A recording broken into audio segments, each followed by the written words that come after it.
Hi everyone, shopping on SHEIN but tired of getting a see-through or flimsy clothes? Here's how to find the best quality items on SHEIN. Let's get started. First, always check the review.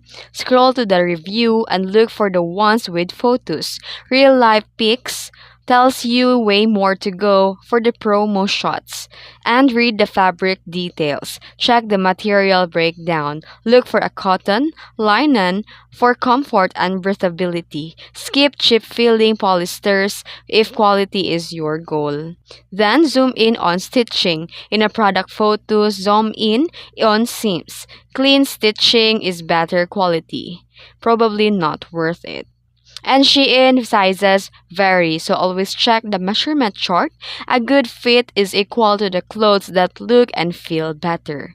And items with 4.8 stars and above are usually more consistent in quality.